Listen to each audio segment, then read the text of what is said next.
అంబేద్కర్ కోనసీమ జిల్లాలో blow out కొనసాగుతూనే ఉంది. మల్కీపురం మండలం ఇరుసు మండలంలో బావిలో నుంచి భారీగా లీక్ గ్యాస్ కావడంతో మంటలు ఎగిసిపడుతున్నాయి. అయితే ఈ ప్రమాదానికి ప్రభుత్వ నిర్లక్ష్యమే కారణమని ఆరోపిస్తున్న మాజీ ఎంపీ జీవి హరీష్ కుమార్ తో మా regional coordinator Mohan face to face.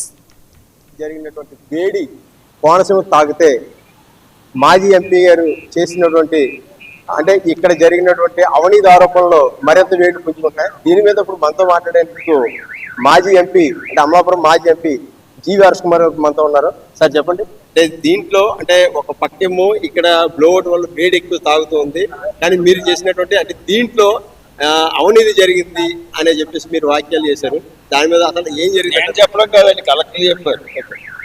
ఏంటంటే ఇక్కడ ఎస్టిమేటెడ్ గ్యాస్ ఎంత ఉంది అనే టెండర్ ఫ్లోట్ చేసినప్పుడు 2025లో ఆ టెండర్ ఫ్లోట్ చేసినప్పుడు మనకి ఎంత చెప్పారంటే 2000 క్యూబిక్ మీటర్స్ అని టెండర్ ఫ్లోట్ చేశారు.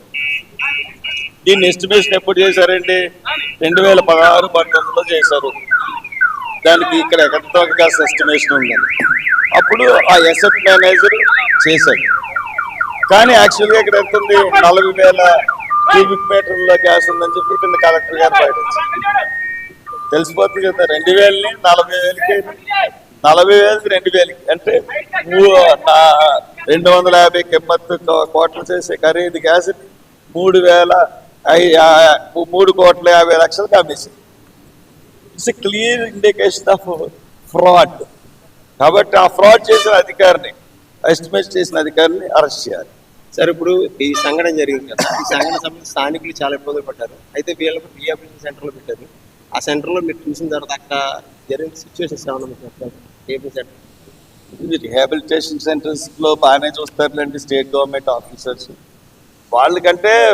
వాళ్ళకే కాదు, కోనసీమ ప్రజలు మొత్తం తెలుసుకోవాల్సింది ఏంటంటే మన దగ్గర మన భూముల్లో ఉన్న గ్యాస్ని ప్రైవేట్ వాళ్ళు ఎత్తుకెళ్ళిపోతున్నారు. ప్రైవేటైజేషన్ చేసి ఇష్టానుసారంగా వ్యక్తులు లాభపడుతున్నారు. ఇది ప్రభుత్వానికి ఆదాయం కాదు, ఇటు ప్రభుత్వానికి ఆదాయం కాదు.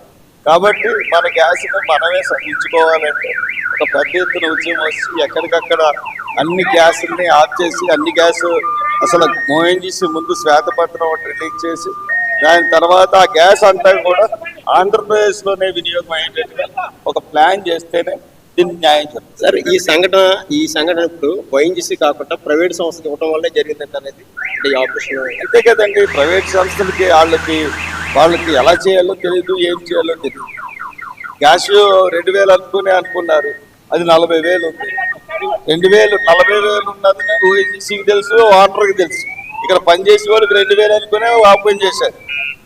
వాళ్ళకి చెప్పరు కదా, కొట్టేసి. అమలాపురం మాజీ ఎంపీ జీవి హరీష్ కుమార్ గారు ఇక్కడ జరిగినటువంటి అవినీతి మీద మాట్లాడారు. ఇక్కడ జరిగిన అవినీతి కేవలం ఆఫీసర్ చేసిన అవినీతి కానీ చెప్తున్నారు.